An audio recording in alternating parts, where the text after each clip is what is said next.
तो hi guys, नमस्कार। बहुत स्वागत है आप सभी का एक बार फिर से। आज हम जो है वो वन डे विथ गेस्ट के साथ एक बड़ा प्रोग्राम कर रहे हैं, जिसमें हम भाजपा के प्रदेश संयोजक, राजस्थान के आपदा राहत विभाग के उदयपुर के दिग्गज नेता fire brand doctor Jinendra Shastri ji के साथ आज का दिन 2 अक्टूबर 2024 महात्मा गांधी की जन्म जयंती का पूरा दिन उनके साथ बिताएंगे। उनकी मूवमेंट को ट्रैक करेंगे कि आखिर जो जिनेंद्र शास्त्री हैं उदयपुर में फायर ब्रांड कहे जाते हैं, कई सारी उनकी फैन फॉलोइंग है, लोगों की हेल्प करते हैं। उनका मूवमेंट रहता है, क्या उनकी दिनचर्या रहती है, कैसे अपने आप को सामाजिक कार्यकर्ता के रूप में, एक शास्त्री के रूप में, एक पॉलिटिशियंस के रूप में अपने आप को स्टेब्लिश करते हैं, कैसे उनकी दिनचर्या रहती है, आज पूरा ट्रैक करेंगे।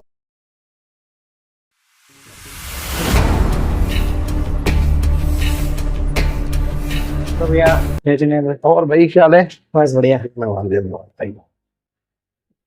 कैसे भाई? बस बढ़िया। तो क्या ख्याल है? क्या चल रहा है? बस अब ये सुबह सुबह अखबार का कार्यक्रम है, सुबह सुबह देख रहे थे। अच्छा, महात्मा गांधी जी की जयंती के बहुत सारे इन्विटेशन है। बहुत बहुत धन्यवाद जी। बिल्कुल।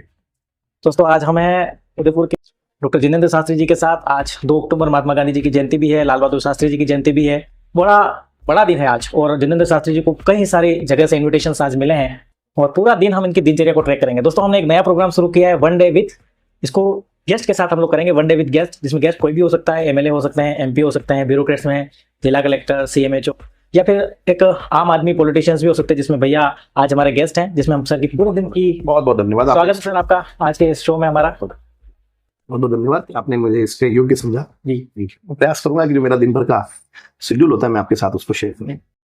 तो क्या दिनचर्या रहती है आपकी? वैसे सब मंदिर जाएंगे जी, अखबार पढ़ने के बाद में फिर सुबह एक बार अखबार रोज पढ़ते हैं? अखबार सभी अखबार तो खैर पढ़ना ही चाहिए सबको, सारी न्यूज अपडेट रहती है, और पॉलिटिशियंस को तो खासकर अपडेट रहना चाहिए। इसका कारण हो रहा है उमेश की मैं आपदा राहत विभाग का जो काम देखता हूँ, तो बहुत बार ऐसा होता है कि हमारी टीम या जिला संयोजक नहीं बता पाता है, तो अखबार के माध्यम से पता चल जाता है, तो संबंधित कलेक्टर साहब या संबंधित अधिकारियों को सूचना करके राहत दिला सकते। मन में रहता है कि भाई जनता की अधिक से अधिक मदद हो सके, और इन सबके पीछे हमारे जो माननीय विधायक साहब, पूर्व विधायक, और भी हाल ही में जो हमारे महामहिम है, उनसे हमने बहुत सीखा है। तो बस ठीक है, उनके पद चिन्हों पे चलने का प्रयास, सेवा का जो जुनून है ये वो है।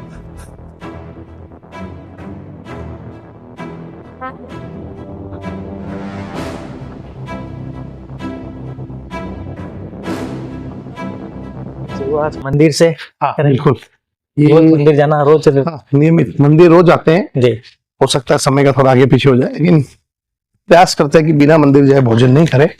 अच्छा, और जैन परंपरा का पूरा पालन आप करते हैं? हाँ, क्योंकि भगवान की साधना के बिना, उनके दर्शन के बिना कोई भी शुभ काम नहीं होने चाहिए जी। तो ये ठीक है कि भाई नियमित इसका अभ्यास रहता है, और उसका नियमित अभ्यास भी रहना चाहिए।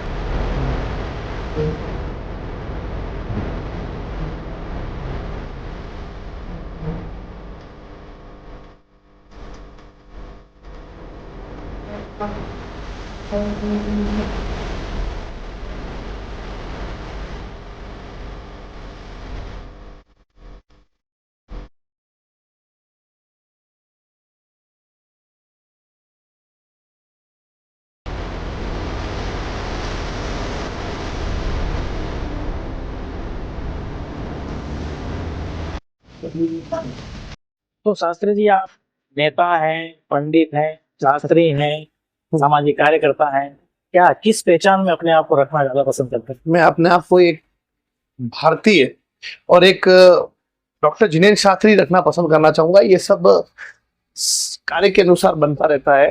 राजनीति करोगे आप नेता कहलाओगे, सामाजिक कार्यकर्ता कहलाओगे, एक सोशल वर्कर कहलाओगे। व्यक्ति की पहचान उसके काम होना चाहिए, उसका नाम नहीं।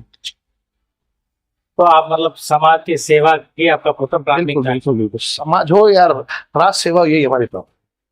करिए दर्शन फिर कर लगातार करते रहते हैं। हाँ। जैन धर्म का, जैसे आप मंदिर आए, आपकी दिनचर्या ये जैन धर्म की, और इतनी फाइटिंग, जैन धर्म का क्या सिर्फ? अगर कोई भी देश अहिंसा, अनेकांत और शादवाद को अपना लेगा तो निश्चित ही युद्ध कम हो जाएंगे। अभी जो आप देख रहे हैं, इजराइल युद्ध कर रहा है, अगर अगर व्यक्ति या देश या उसका प्रधानमंत्री या राष्ट्रपति ये तय कर ले कि हमको हर काम शांति से टेबल पर बैठ के करने हैं, तो ये संभव है। और किसी भी विषय का समाधान युद्ध नहीं है। युद्ध करना कोई अंतिम पड़ाव या अंतिम फैसला नहीं है, उसके पहले टेबल पर बैठ के बात भी की जा सकती है। और मैं तो कहता हूं जो भगवान महावीर का सिद्धांत है अहिंसा, यही इन सबका निचोड़ है। और आज जैसे गांधी जयंती भी है, तो अहिंसा के जो पुजारी कहलाए गांधी जी, उसी के माध्यम से अपन पूरे देश और राष्ट्र में या विश्व में शांति की स्थापना कर सकते करते हो, व्याख्यान करते हो, परिषद में द्रव्यों का खिलोर करते हो। हाँ, फिर पॉलिटिक्स की क्या जरूरत है? इस राजनीति में क्या राजनीति में धर्म नीति हो, यही मेरा ध्येय है। क्योंकि जिस धर्म नीति में राजनीति घुस गई, वहां उनका बड़ा डर होना का है। मेरा सोचना है कि राजनीति में धर्म नीति हो, यही मेरा ध्येय था। और उसके कारण कई बार कठिनाई भी आती है, लेकिन कई बार हमको सफलता भी मिल जाती है। तो ये मेरा सोचना है, ये मेरा राजनीति में आदमी को राजनीति में आते हैं तो एक झोपड़ी से शुरुआत करते हैं, जनता की सेवा करते करते 5 साल में जनता का पता नहीं, खुद मेलों में पहुंच जाते हैं। क्योंकि क्या राज क्या है, आपका क्या प्रेरणा है? अभी वर्तमान की राजनीति कमर्शियल राजनीति हो गई है, और बहुत से युवा इस बात से प्रयास करते हैं कि हम राजनीति में आ जाएंगे तो हमको सेवा नहीं मेवा मिलेगा। लेकिन मेरा सोचना है राजनीति सेवा करने का माध्यम है, मेवा खाने का नहीं। और देखिए कि जिस प्रकार से आप जमीन से जुड़े रहोगे, उतने आप पब्लिक की सेवा करना अच्छी होनी चाहिए। कलेक्टर हो चाहे एसपी साहब हो, सबको पता होता है कि आपका भाव कैसा और आपका ध्येय कैसा है। तो भोकाल की लालसा तो रहती है ना, गए तो लवाजमा अधिकारी कर रहा है, गाड़ी काफिला, सबकी अपनी अपनी भावना होती है, सबके अपने अपने सोच होती है, सबके अपने अपने टारगेट्स होते हैं।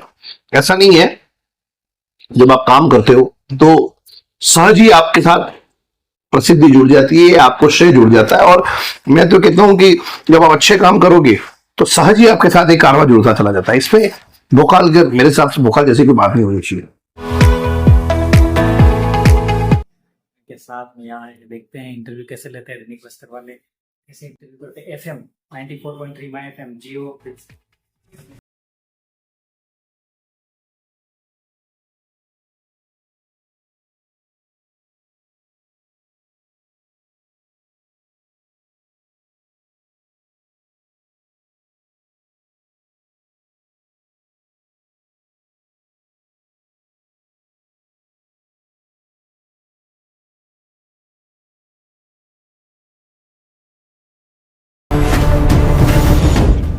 तो 94.3 FM दैनिक भास्कर में इंटरव्यू आपने दे दिया है। अब कई सारे प्रोग्राम, इतने सारे निमंत्रण, इतने सारे कार्यक्रम, सब जगह लोग क्या बुलाते हैं आपको? आप तो किसी बड़ी पद पे, जैसे कि कोई MP MLA तो हो नहीं, तो आपको क्या बुलाते हैं इतने सारे लोग? MP MLA भी तो कार्यकर्ता ही होता है ना। हाँ, कार्यकर्ता से ही वो MP MLA बनता है ना। तो बड़ा पद क्या हुआ, कार्यकर्ता का हुआ या MP MLA का हुआ? नहीं, पर एक पद है तो लोग बुलाते हैं, विधायक जी है। मैं पूछता हूँ, बीज ही नहीं होगा तो पेड़ कैसे बनेगा? तो बीज की पूजा अगर जनता करती है तो अच्छी बात है, सब कुछ होना चाहिए। दूसरी बात कि ये जनता का स्नेह है। जब हम बहुत काम करते हैं, जनता को जुड़ते हैं, तो उनको लगता है कि यार इस व्यक्ति ने हमारे साथ काम किया तो निश्चित ही इसको हम और जोड़े हमारे साथ में, और इसको कहीं ना कहीं प्रमोट करें। और बहुत बार ऐसे विषय भी आते हैं जिसमें स्पीच के लिए भी बुलाया जाता है। तो क्योंकि मैं विभिन्न स्थानों पर व्याख्यान करना जाता हूँ, तो ये तो इसकी खुशी की बात है ना, इसमें पूरे दुखी होने की बात है कि खुशी होने की बात मैं समझ नहीं। आपने कहा ना बीज का जिक्र किया आपने कि बीज को ला, तो इससे एक चीज झलक के आती है कि एम्बिशंस बहुत ज्यादा है पॉलिटिक्स में। एम्बिशंस तो हालांकि सबके होते ही हैं, लेकिन आपके एम्बिशंस दिखते हैं कि जल्दी जल्दी विधायक बनना है उदयपुर का, तो क्या जल्दीबाजी? 24 साल हो गए मुझे राजनीति करते हुए। 19 सालों बड़ा जल्दी है। जल्दी है, मैं 42 साल के उम्र का कार्यकर्ता हूँ। आपको अगर कोई किसी को पूछना है तो पार्टी का पार्षद भी रहा हूँ। 38 साल की उम्र में हमारे ही पड़ोस राज्य के मेरे मित्र हैं हरजी संघवी, वो गृह मंत्री। आतिश जी को देख लीजिए, वो मुख्यमंत्री है। तो कोई कार्यकर्ता अगर कुछ अच्छा काम कर रहा है तो सोचता है, उसमें क्या बात है। मैं तो कहता हूँ कि संगठन तय करे उस काम को करना चाहिए, और वही हम लोग करते हैं। यहाँ एम्बिशियस होने से काम नहीं चलता है। लोग क्या कहते हैं इसकी मैं कभी भी चिंता नहीं करता हूँ, क्योंकि बात उसी की होती है जिसमें कोई बात। मतलब आप इनकार नहीं कर रहे, उत्सुकता है आपको? नहीं, मैंने आपको कहा कि जो पार्टी निर्णय करती है उसके साथ। और वैसे भी राजनीति में कोई बन तो आया, राजनीति में आए तो व्यक्ति अपनी महत्वाकांक्षा भी देखेगा, स्वप्न भी देखेगा, उसमें क्या बात है। पार्टी जो निर्णय करती है उसमें ठीक है। मैं पहले युवा मोर्चा का जिला अध्यक्ष था, पार्टी ने मुझे जिला मंत्री बना दिया, पार्टी ने फिर मुझे संगठन का प्रभारी बनाया। जहां जहां मुझे जिम्मेदारी मिली भाई मैं अच्छा काम करूं, अगर इससे किसी को दिक्कत है तो उसका मैं कुछ नहीं कर सकता हूँ। मैं उन लोगों को कहना चाहता हूँ आपके माध्यम से आप भी काम। अच्छा, आपके अंकल को टिकट मिला, कई सारे लोगों के अरमान पानी पानी हो गए जी, आपके भी अरमान पानी पानी? देखिए, ताराचंद जी के टिकट पर सबसे ज्यादा खुशी मुझे हुई। मुझे लगता है शायद हाईएस्ट खुशी किसी को हुई होगी, उनको भी नहीं हुई उतनी खुशी मुझे हुई। इसलिए हुई कि पार्टी ने एक ऐसे व्यक्ति का निर्णय किया जो व्यक्ति पार्टी का 6 बार का जिला अध्यक्ष है, बहुत ईमानदार है। मैंने उनके साथ में डूंगरपुर में वो प्रभारी थे, चुनाव में मैंने उनके साथ काम किया। मैंने गांधीनगर विधानसभा में उनका काम किया, वे जिले के प्रभारी थे, मैं एक गांधीनगर दक्षिण विधानसभा का प्रभारी था। आप देखिए उनके साथ मुझे रहने का पूरा दिन दिन अवसर मिलता था, और कई बार ऐसा होता था कि मुझे अलग गाड़ी मिलती थी, उनको अलग हुई थी, तो वो अपनी गाड़ी को भेज देते थे। ऐसा व्यक्ति जो ईमानदार है, पार्टी के लिए काम करता है, जिनको 50 साल भारतीय जनता पार्टी के काम करते हुए हो गए, और वो सुंदर सिंह जी भंडारी के द्वारा तैयार किए हुए कार्यकर्ता है। गुलाब जी भाई साहब के हर चुनाव को वो देखते थे। अगर ऐसे व्यक्ति को टिकट मिलता है और अगर किसी के खलबली मस्ती है तो इसका तो कुछ नहीं हो सकता है। ये भारतीय जनता पार्टी, यहाँ पे तो कार्यकर्ता को महत्व दिया जाता है, जैसे माननीय मोदी जी ने हमारे भजनलाल जी शर्मा साहब को दिया। ये कार्यकर्ताओं की पद है, कार्यकर्ताओं को जब पद मिलता है तो बहुत खुशी होती है, और उसमें मैं भी था, मुझे बहुत खुशी हुई। तो आपको लगता है मतलब पार्टी ने ठीक फैसला किया, संगठन के आधार पे, अनुभव के आधार पे 100% श्रेष्ठ फैसला है। इसमें किसी का एम्बिशन टूटे उससे कोई बड़ी बात नहीं। सब टिकट देखने को मिले। अच्छा, तो लाइन में तो कोई थे नहीं, कई सारे नाम बड़े बड़े, रविंद्र सिंह माली जी, प्रमोद जी, भारत जी, कई सारे लोग, के गुप्ता साहब वगैरह, लक्ष्य सिंधी लड़ेंगे, सारा सिंधी तो कोई देश में नाम ही नहीं, किसी मीडिया ने, किसी पॉलिटिकल ऑर्गेनाइजेशन ने, किसी ने प्रेडिक्ट ही नहीं किया। तो ये क्या मतलब, क्या चमत्कार क्या हो? वो हीरा है, वो हीरा निकल के आया है, और पार्टी ने हीरे का चयन किया है। अच्छा, संगठन के आधार पे, पुराना अनुभव के आधार पे किया। अच्छा, आपके अंकल है जी, तो इसका आप अपनी जिंदगी में क्या उसका नुकसान आपको होगा? पॉलिटिकल घी से मेरे की बात कर रहा हूँ, या फायदा है? देखिए, मैं बहुत स्पष्ट कह दूं, तो मेरे पे बहुत इससे रहता, समय समय पर मुझे समझाते कि कभी कभी बात होते हैं, क्योंकि उनका ये कहना होता है कि कोई भी काम हमें करना है तो हमेशा एक स्वभाव एक जैसा होना चाहिए। कभी कभी अधिकारी अगर बात नहीं मानता तो मेरा एक स्वभाव है, कभी कभी उग्र भी हो जाता हूँ, वो बहुत बार मुझे कन्वेंस भी करते हैं और मैं उनकी बात का बहुत सम्मान भी करता हूँ। लेकिन मैं इसमें उन्हें कहना चाहता हूँ कि आप देखिए कि ऐसा व्यक्ति जो हमारे परिवार, पूरे उदयपुर के लिए, समाज के लिए, प्रदेश के लिए एक आदर्श के रूप में, और ऐसा व्यक्ति अगर मेरे परिवार का है तो मुझे खुशी होती है। लेकिन मैं उनको अंकल परिवार के फॉर्म में ही कहता हूँ। जब हम पार्टी में होते हैं तो वे मेरे विधायक हैं और मैं भारतीय जनता पार्टी का एक कार्यकर्ता हूं और प्रदेश का संयोजक हूं। उसी प्रकार से बात करते हैं। हम रिश्तों को नहीं लाते, हम रिश्तों को अलग रखते हैं और पार्टी को अलग रखते हैं। पार्टी में रिश्ते नहीं लाते, रिश्तों में पार्टी नहीं लाते। चलिए शास्त्री जी, वो लंबा चौड़ा प्रोग्राम और चलेंगे, बातचीत करते रहेंगे। चलिए आगे बढ़ते हैं।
दिन का मूवमेंट ट्रैक करके हम फिर से पहुंच चुके हैं शास्त्री जी के घर पे। तो शास्त्री जी, पूरे दिन की दिनचर्या हमने ट्रैक करी, काफ़ी बिजी शेड्यूल आपका, बहुत सारे कार्यक्रम, बहुत सारे सब जगह जगह पर सम्मान, जगह जगह पे स्पीच, व्याख्यान।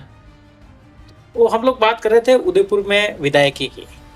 विधायकी के एम्बिशंस की बात कर रहे थे हम लोग कंटिन्यू, तो उसी को अगर आगे बढ़ाएं तो उदयपुर की समस्या की अगर बात करें तो उदयपुर का जो डेवलपमेंट है उसको 3 भागों में वो डिवाइड हो जाता है, नगर निगम, यूआईटी, विधायक मत से।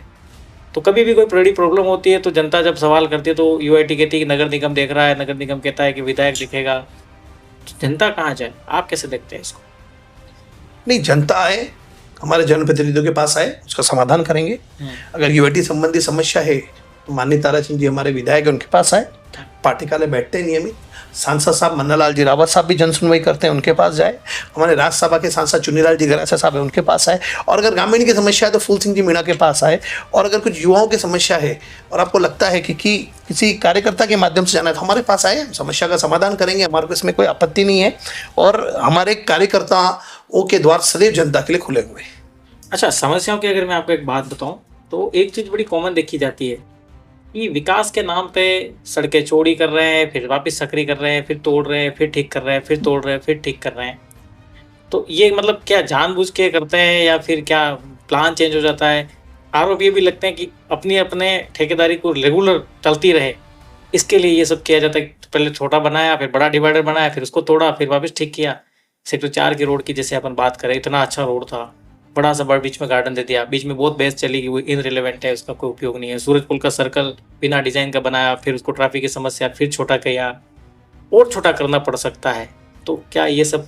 देखिए, स्मार्ट सिटी के तहत वो काम हुआ सेक्टर 4 वाला, जी। और सब मिला के कभी कभी ऐसा भी हो सकता है कि कोई समस्या रह जाए, कोई कमी भी रह जाए। ऐसा नहीं है, हमारे घरों में भी हम काम करते हैं तो बहुत बार दरारें आ जाती है। इसका मतलब ऐसा नहीं हम घर को रिपेयरिंग नहीं करते। जहाँ जहाँ जैसे कोई काम करना चाहते हैं, वो सुंदरता के साथ में सेकंड पार्ट होता है, सुविधा भी हो जाती है, उसको ठीक करने का प्रयास करते हैं। और नियमित पार्टी कर रही है, ऐसा नहीं है। और जैसे सूरज पोल वाला विषय था तो वो भी ठीक हुआ है, और आगे भी जो भी जहाँ भी समस्या लगेगी, जनता जैसी मांग करेगी उसको ठीक करेगी। अच्छा, एलिवेटेड रोड का बड़ा विवाद चला। एक पक्ष कह रहा था कि एलिवेटेड रोड नहीं चाहिए, विधायक जी कह रहे थे कि चाहिए, महापौर साहब कह रहे हैं कि एलिवेटेड रोड नहीं बनेगा तो उदयपुर खत्म हो जाएगा। और एक पक्ष का लगातार विरोध था कि ये तो अपना एम्बिशन पूरा करने के लिए विधायक जी कर रहे हैं। आप कैसे देखते हैं, एलिवेटेड रोड की जरूरत है उदयपुर? एलिवेटेड रोड उदयपुर की समस्या का निदान है। अच्छा, बिल्कुल इसकी आवश्यकता है। और जिनको शहर में नहीं आना है, अगर किसी आदमी को अगर कलेक्ट्री जाना है, कलेक्टर साहब के बंगले पे जाना है, तो वो अभी कौन से रोड पे जाता है? सूरज पोल दिल्ली गेट, या फिर दिल्ली गेट सूरज पोल दिल्ली गेट, ऐसे जाता है। पप्पू बाजारों के भी जाता है। तो मैं कहता हूँ जिसको, जैसे आज मेरा ऑफिस है कोलपुर, तो मैं पहले सूरज पोल जाता हूँ, सूरज पोल से अंदर घुसता हूँ, तो मैं नीचे से चला जाऊँगा। लेकिन किसी को आवश्यकता नहीं तो और एलिवेटेड के माध्यम से वो अपने गंतव्य स्थान तक पहुँच जाएगा। और मैं कहता हूँ मुझे पता नहीं पड़ रहा है कि क्यों इसका विरोध किया जा रहा है पूरे देश में। मैं भी चंडीगढ़ गया, वहाँ पर भी एलिवेटेड रोड है। मैं दिल्ली गया, वहाँ पे भी एलिवेटेड रोड है। मुंबई जाओ, वहाँ पे एलिवेटेड रोड है। आपके जयपुर में, कोटा में, सब जगह एलिवेटेड रोड है। मुझे ध्यान में नहीं आता क्यों विरोध करने वाले इसका विरोध करते हैं। उसका जवाब वही दे पाएंगे। विरोध तो इसलिए ना कि 90 डिग्री के एंगल्स बन रहे हैं, जैसे रेलवे स्टेशन पे 90 एंगल, और मतलब जो डिस्टेंस है चौड़ाई है वो इतनी ज्यादा नहीं है कि आप जो समस्या होगी उसका समाधान किया जाएगा। स्वयं इसको विधायक जी बहुत गंभीरता से ले रहे हैं। और इसको कि पर्ची वाली सरकार है, कोई अनुभव नहीं है उनको। वो तो क्या बड़े नेताओं के रुकने की, खाने की व्यवस्था करते थे भजन लाल जी, और सीधा मुख्यमंत्री बना। मैं पूछना चाहता हूँ आपके माध्यम से डोडासरा जी को कि वो क्या हवा से उड़कर प्रदेश अध्यक्ष बने क्या? वहां से चिट्ठी चली होगी, राहुल गांधी जी ने लिख कर दिया होगा, तभी तो वो भी बने होंगे ना। लिख कर देने को पर्ची वाली सरकार कहते थे, खुद भी पर्ची से बने। और लिख कर देने को अगर पर्ची की सरकार कहते हैं तो ये खुद भी जब शिक्षा मंत्री रहे तो इनको तो शर्म आनी चाहिए।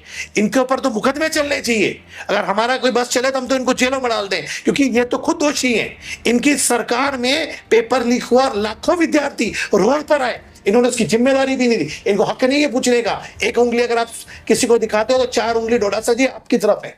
इसलिए इस प्रकार की बात कहना आपको उचित नहीं लगता है। आप अगर सीनियर लीडर है तो सीनियर की तरफ बात करें। आप जो पर्ची वाली सरकार कहते हैं और कहते हैं कि वो तो माननीय मुख्यमंत्री जी रोटी बनाते थे या फिर रोटी की व्यवस्था देखते थे, आपको बोलते हुए ये शर्म नहीं आती? आप अपने मुख्यमंत्री जी को इस प्रकार की बात बोलते? मैंने भी सुना कि वो खाने पाने की व्यवस्था देखते थे। अरे मैं तो कहता हूँ एक कार्यकर्ता को भारतीय जनता पार्टी में जो भी काम मिलेगा हम उसको बखूबी निभाएंगे। ये तो कांग्रेस के तलवे चाटकर नेता बनने की प्रवृत्ति है, भारतीय जनता पार्टी की नहीं है। और हमारे लिए तो बहुत खुशी और गर्व का विषय है कि माननीय मुख्यमंत्री जी एक कार्यकर्ता से महामंत्री तक और महामंत्री से मुख्यमंत्री के पद तक पहुंचे। ये हमारे लिए गौरवान्वित करने वाला क्षण है। इनको तो ईर्ष्या इसलिए हो रही है क्योंकि ये तो गहलोत जी के आगे पीछे परिक्रमा करके शिक्षा मंत्री रहे, हजारों लाखों विद्यार्थियों का भविष्य खराब किया और खुद ने अपने परिवार में आईआरएस बनाया। इनको तो बोलने का अधिकार भी नहीं है। उदयपुर में कन्हैयालाल हत्याकांड हुआ, इसके बाद क्या ऐसी घटनाएं उदयपुर की छवि को लेकर के नुकसानदायक है? क्या उदयपुर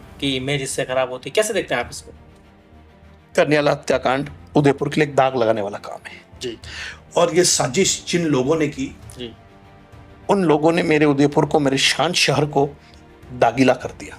मैं भी कुछ दिन पूर्व हवाई यात्रा कर रहा था तो मेरे पास में बैठने वाले एक यात्री ने पूछा आप कहाँ से? जब उसको मैंने उदयपुर का नाम बोला उसने कहा अच्छा वही उदयपुर जहाँ कन्हैयालाल हत्याकांड हुआ था, अब उदयपुर को उस नाम से पहचाना जाने वाला है।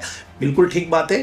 पर्यटन बाधित हुआ है, बहुत से लोगों का रोजगार बाधित हुआ है, शांति बाधित हुई और मेरा उदयपुर जो अंतर्राष्ट्रीय मानचित्र झीलों के नाम पे जाना जाता था वो भी बाधित हुआ। इस प्रकार के घटनाक्रम की हम घोर निंदा करते हैं और एक कांग्रेस सरकार में, इसलिए कांग्रेस का वो काला अध्याय था। अच्छा, देवराज नाम के बच्चे की जब हत्या हुई उसके बाद जब आपका एक बयान बड़ा वायरल हुआ, आपने कहा अगर ऐसी घटना फिर से होगी तो हम ईंट का जवाब पत्थर से देंगे। क्या मायने है इसमें? सीधे से मायने, इसमें कोई मायने नहीं निकालने चाहिए, सीधी सी बात है। जो जिस भाषा में समझेगा उस भाषा में हम समझाएंगे। दे रहे हैं? नहीं, जो जैसे समझेगा वैसे समझाएंगे। धमकी नहीं है, ये तो चुनौती है।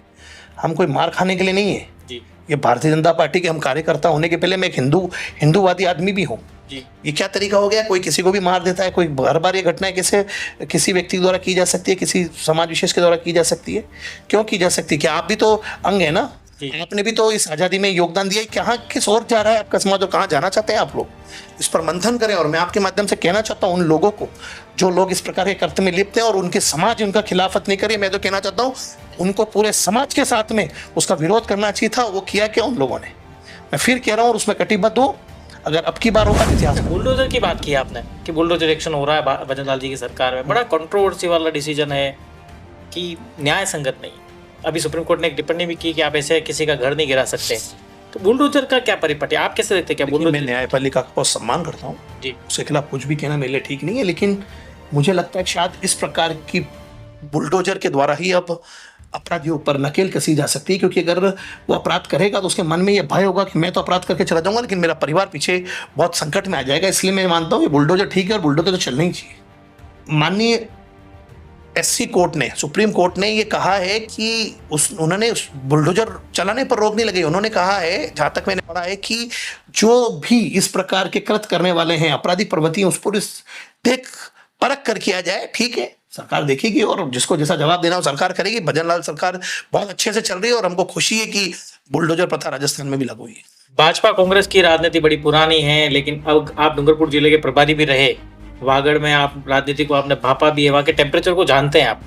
लेकिन अब वहाँ थोड़ा भारतीय जनता पार्टी संकट में है क्योंकि भारत आदिवासी पार्टी का दबदबा लगातार बढ़ रहा है। सांसद का चुनाव आपको हरा दिया उन्होंने, आप कैसे देखते हैं? क्या संकट में है बीजेपी वागड़ में? देखिए, किसी किसी जगह अपवाद होता है, ऐसे 5-7 वर्ष आते हैं, हमेशा देखा जाता है। पूर्व में भी ऐसे संकट के बादल भारतीय जनता पार्टी पर आए, लेकिन मैं कहता हूं कि कार्यकर्ता एकजुट है और चुनाव हम आगे भी जीते थे और आगे भी जीतेंगे, ऐसा नहीं है। ठीक बात है कि आदिवासियों को जिस प्रकार से राजकुमार रोत और उनकी टीम द्वारा बरगलाया जा रहा है, मैं आदिवासी भाइयों को कहना चाहता हूं कि महाराणा प्रताप जी की सेना में आप लोग भी थे। कौन कहता है कि आप हिंदू नहीं हैं? अरे लड़ाई तो हमने सनातन की लड़ी ना। अगर हम हिंदू नहीं होते तो अकबर के साथ नहीं लड़ते ना। कैसे ये राजकुमार रोत कह सकता है कि वो हिंदू नहीं थे? आदिवासी भाइयों को जिस प्रकार से बरगलाया जा रहा है, ये दुर्भाग्यपूर्ण विषय है। मैं उस व्यक्ति के लिए कुछ भी कहना समझता हूं कि शायद पूरे दिन खराब करना मानता हूं। क्यों? क्योंकि जिस व्यक्ति ने अपने निजी स्वार्थ जीतने मात्र के लिए आदिवासी को हिंदू समाज से अलग बता दिया, उसके लिए तो क्या ही खेले। कैसे हिंदू नहीं है? सनातन की लड़ाई करने में, मेवाड़ के साथ खड़े रहने में, और वीर शिरोमणि महाराणा प्रताप के सेनापति भील आदिवासी था, भीलू राणा था। कैसे हिंदू नहीं है? क्या हमने वहां लड़ाई लड़ी तो हिंदू के खाते में नहीं लड़ी क्या? जब अकबर से युद्ध हुआ हल्दी घाटी का, तो उसमें किस खाते में लड़े? हम हिंदू के वो विषय तो हिंदू अकबर का ही तो था, अकबर की जो आक्रमण था उसके खिलाफ ही तो था। कैसे नहीं था? वो सनातन के खिलाफ जो लोग थे उनके खिलाफ ही तो था, जो हमारे संस्कृति को बर्बाद करने वाले थे उनके खिलाफ तो था, जो हमारी मर्यादा को विघटन करने वाले, जो महिलाओं पर कुदृष्टि डालने वाली, ऐसे अकबर की साम्राज्य के खिलाफ ही तो था। कैसे नहीं था? उन्हीं के खिलाफ था। और मैं इस विषय में राजकुमार जी को बहुत ज्यादा कहना नहीं चाहता हूँ, कुछ भी कहना उनको बहुत हीरो बना। अच्छा, एक सवाल, राजकुमार रोत का नाम सुन के आप बड़ा आक्रोशित से बड़ा उत्तेजित होकर जवाब देते हैं, मुझे उस पर बात नहीं करनी, लेकिन मैं बता रहा हूँ कि बीजेपी पार्टी का अनुमान है कि 2028 के विधानसभा चुनाव में 10 से ज्यादा विधायक उनके विधानसभा में पहुंचने वाले हैं। क्या मुंगेरी लाल के हसीन सपने हैं, और मैं आपको फिर कह रहा हूँ, ये आपस में लड़ मरेंगे। आप इसको नोट कर लो, आपस में इनकी भावना, इनकी महत्वाकांक्षा इतनी तगड़ी है। हर आदमी को आते ही तुरंत विधायक बनना है, काम एक दिन नहीं करते, सेवा नहीं करते और विधायक करना है, बोलोरो में घूमना है, एक दूसरे को देखकर उसके जैसा बनना है। मुझे बताइए, जब आप विधायक बन गए थे राजकुमार रोत, तो सांसद लड़ने की क्या जरूरत थी? आपको सेवा करनी थी ना। आवाज पहुंचेगी ना, तो कल तो आप बोलोगे हमको यूएनओ में आवाज पहुंचानी, तो यूएनओ को चुना लो। देखिए, ऐसा है, मैं राजकुमार रोत का विरोधी नहीं, मैं उनके सिद्धांत, उनके जो नीतियां, उसका विरोध कर रहे हैं। वो एक युवा व्यक्ति है, सही दिशा और दशा में चलता, तो हमको लगता है कि अच्छा विद्यार्थी, एबीपी से निकला हुआ विद्यार्थी, लेकिन जिस प्रकार से अति महत्वाकांक्षा में वो विधायक थे, तो क्या आवश्यकता आन पड़ी उनको लोकसभा का चुनाव लड़ने की? क्या आवश्यकता? मन्ना लाल जी रावत आदिवासी समाज से नहीं है क्या? चुनीलाल जी आदिवासी समाज से नहीं है क्या? चुनीलाल जी आदिवासी समाज से नहीं है? कितने आदिवासी भाई मैं गिना दूं आपको फिंगर्स में जो इनसे ज्यादा बढ़िया काम कर रहे हैं? क्या बाबूलाल जी खराड़ी आदिवासी समाज से नहीं है क्या? फूलचंद जी मीणा आदिवासी समाज से नहीं है? लेकिन इनके आदिवासी होने और उसके आदिवासी होने में ये फर्क क्या है कि ये तो बोलते हैं हम हिंदू हैं और वो बोलता हम हिंदू नहीं। तो भैया तुम क्या हो? तुम क्या क्रॉस वाले हो क्या? कौन हो? और क्यों इस भोली भाली समाज को बरकला रहे हो? इसलिए मेरा उसकी नीतियों का विरोध है। इसलिए आने वाला समय जो 5-7 साल का इनका है, ये इनका समय समाप्त होने का समय चालू हो गया। अच्छा, आप ये जो बोल रहे हो ना बार बार, मुझे आप मतलब ये आरोप भी लगता है कि भारतीय जनता पार्टी बार बार हार रही है, कोई काट उनके पास रही नहीं, एक सूट उनका युवा है और एक के बाद एक सांसद विधायक जीत रहे हैं। आपकी बौखलाहट दिख रही, क्या बौखलाहट की वजह से इस तरह से बात कर रहे हैं आप? कैसी बौखलाहट हुई? व्यक्ति, कोई राजकुमार रोत विधायक था, वो विधायक से सांसद का चुनाव लड़ता है, और विधायक से सांसद लड़ने के बाद में वो चाहता है कि भाई उसकी सीट पे वापस उसके कोई परिवार वाला ही व्यक्ति आ जाए, या उसके समाज वाला व्यक्ति आ जाए, उसके आसपास का व्यक्ति आ जाए। कार्यकर्ता को नहीं चुनाव लड़ाना चाहते हैं। ये बीजेपी बहुत जल्दी आपको शून्य अवस्था में मिलेगी, आप देख लेना। अभी इसका समय है। हमारे आदिवासी भाइयों को जिस दिन ये समझ में आ गया कि ये व्यक्ति खुद धोखे का पूरी की पूरी पोटली है, समाज पूरी वापस भारतीय जनता पार्टी के पक्ष में आएगी, और वो दिन दूर नहीं होंगे जब सुशील कटारा और ये क्षेत्र में जो लोग संघर्ष कर रहे हैं ये वापस खड़े होंगे। हमारे वहाँ लोग मैदान छोड़ के भागे नहीं, हमारे लोग डटे हुए हैं और हमारे लोग वहाँ लग रहे हैं। वहाँ नारूराम परमार लग रहा है, वहाँ सुशील जी कटारा लग रहे हैं, वहाँ पूरी की पूरी फौज लग रही है। वो समय दूर नहीं कि भारतीय जनता पार्टी की झोली में वापस ये सीटें आएगी। मैं आपको वापस बताऊँ। अच्छा, राजकुमार रोत पे आप ज्यादा बोलना नहीं चाहते। आदिवासी और दलितों के दर्द को आप राजनीति में कितना समझते हैं? भारतीय जनता पार्टी ने द्रौपदी जी मुर्मू को राष्ट्रपति बनाया। अब आप क्या चाह रहे हैं? कैसे हम भारतीय जनता पार्टी वाले अपने आप को साबित करें कि हम सर्वधर्म समभाव की भावना रखने वाले हैं, हम सामंजस्य को बैठाने वाले लोग हैं। ओबीसी एससी का कई वर्ग भारतीय जनता पार्टी में अच्छे पदों पर है, हम उसको प्रमोट करते हैं, और कहीं भी इस प्रकार की घटना होती है तो भारतीय जनता पार्टी का प्रत्येक कार्यकर्ता उस समाज के साथ खड़े हो जाते हैं। मेरे कई मित्र हैं जो खटिक समाज से, वो मेरे मित्र हैं, एससी समाज से वो मेरे मित्र हैं। तो इसका मतलब ऐसा नहीं होता है कि आप कोई भी आरोप लगा दे और भारतीय जनता पार्टी का कार्यकर्ता के नाते हम सुने, ऐसा नहीं है। नजरिया है, नजरिए को बदलो, सब ठीक हो जाएगा। अभी भाजपा सदस्यता अभियान चला रही है, तो पहले भी तो सदस्यता अभियान चलाया, 10 करोड़ सदस्य बनाया, विश्व की सबसे बड़ी पार्टी होने का दावा किया। तो अभी लोकसभा चुनाव में मिली हार के बाद क्या जमीन खिसक गई है? क्या उसको फिर से मजबूत करने के लिए सदस्यता अभियान चलाया जा रहा है? कहाँ हार हो गई है? सरकार में हम नहीं, स्पष्ट बहुमत नहीं मिला ना भाजपा को। क्या हो गया? 2-5 भाई अगर हमारे इधर उधर चले गए, इसका मतलब क्या हो गया? जनता तो साथ है। उस समय कुछ ऐसे त्यौहार थे जिससे जनता वोट नहीं कर पाई, कुछ कमियां रही होगी हम कार्यकर्ताओं की, माननीय मोदी जी की नहीं, कार्यकर्ताओं की, जो हम वोट को पेटी तक नहीं पहुंचा पाएंगे। इसका मतलब ये नहीं है, इसका आप ये नहीं कह सकते हो कि मोदी जी की प्रसिद्धि पर कोई प्रश्न चिन्ह है। मोदी जी प्रसिद्ध थे, है और रहेंगे, और अंतर्राष्ट्रीय प्रसिद्ध व्यक्ति हैं। पुनः ऐसा समय आएगा कि भारतीय जनता पार्टी पूरी ताकत के साथ हम चुनाव लड़ने के लिए सरकार में रहे, ऐसा नहीं है, हम जनता के बीच में रहे, ये हमारे लिए विषय है। राजनीतिक आकांक्षाएं क्या है आपकी? खुद को आने वाला 2, 4, 5 सालों में कहाँ देखना चाहते हैं? भारतीय जनता पार्टी के कार्यकर्ता के रूप में देखना चाहते हैं और जो भी पार्टी जिम्मेदारी देगी उसको बखूबी निभाना देखना चाहते हैं। जहां पे भी सेवा का मौका मिलेगा उसको पूर्ण करना चाहते हैं और जो गुलाब जी का स्वप्न है उदयपुर को, मेवाड़ को और सुंदर करना, बेहतर करना, जो ताराचंद जी का ध्यान है उन सबको मिलकर सामूहिक काम करना, ये भारतीय जनता पार्टी की सोच है। माननीय मुख्यमंत्री जी की सोच है, माननीय प्रधानमंत्री जी की जो सोच है, उन सबको सामूहिक प्रयास से सबका साथ, सबका विकास और सबके प्रयासों से करना, यही हमारी सोच है। किसी भी व्यक्ति का व्यक्ति कुछ नहीं होता, या संगठन सब कुछ होता है। अच्छा, तो जितेंद्र शास्त्री जी आप एंडिंग करेंगे, उदयपुर की जनता को एक मैसेज अगर देना चाहें तो क्या मैसेज? मैं आज सबको मैसेज देना चाहता हूँ, खासकर युवा साथियों, अब समय इस देश की अस्मिता और राष्ट्रीयता को बचाने का आ गया है। अब राजनीति नहीं, राष्ट्रनीति की ओर बढ़ने का आ गया है। अब हर धर्म नहीं, अपने अपने कामों के द्वारा, अपने कर्मों के द्वारा अपने आप को स्वच्छ करने का समय आ गया। और मैं कहना चाहता हूं कि अगर हम आगे बढ़ेंगे तो निश्चित ही श्री राम का आशीर्वाद सदैव हम पर बना रहेगा। मैं शहर की जनता को, प्रदेश की जनता को कहना चाहता हूं कि इस प्रकार के कुछ लोग जो धर्म के नाम पर राजनीति कर रहे हैं और ये कहते हैं, दिल्ली में राहुल गांधी जी खुद कहते हैं कि मैं अगर सरकार में आ गया जम्मू में तो धारा 370 हटा दूंगा। हम भी देखते कैसे हटाते हो। जनता हमारे साथ खड़ी हुई है। माननीय मोदी जी और अमित भाई शाह का जो स्वप्न है उसको हम किसी भी प्रकार से नीचे नहीं करने देंगे, चाहे हमारे को प्राण की आहुति देनी पड़ेगी तो भी हम देंगे। बहुत बहुत धन्यवाद। जय मेवाड़, जय हिंद। आज हम थे उदयपुर में, डॉक्टर जितेंद्र शास्त्री जी हमारे साथ थे। पूरे दिन का वनडे विद पॉलिटिशियंस के रूप में हमने इनका पूरे दिन का मूवमेंट कैप्चर किया और फाइनली अब हम इस इंटरव्यू के साथ आज के इस प्रोग्राम को यहीं पर एंड कर रहे हैं। दर्शकों से मेरा निवेदन है कि हमारे चैनल को सब्सक्राइब करें। हम कई सारे मेहमानों का तमाम सारी विधानसभा सीटों पर सिटिंग विधायक, एमपी, एमएलए, ब्यूरोक्रेट्स के विधायकों के इंटरव्यूज और ऐसे ही वनडे विद पॉलिटिशियंस, ब्यूरोक्रेट्स के प्रोग्राम आपके लिए लेकर के आएंगे। चैनल को सब्सक्राइब करें। 10 सियासी टेबल आपके लिए लगातार ऐसे ही काम करता रहेगा, आपकी आवाज उठाता रहेगा। आपका दिन शुभ हो। बहुत बहुत धन्यवाद। तो सियासी टेबल समय दिया इसके लिए बहुत बहुत धन्यवाद आपका। बहुत बहुत थैंक यू। और मैं जनता से और दर्शकों से आग्रह करना चाहता हूं कि द सियासी टेबल को आप जरूर सब्सक्राइब करें और अधिक से अधिक क्लिक करें। बहुत बहुत धन्यवाद। जय हिंद, जय भारत, जय मेवाड़। जय हिंद।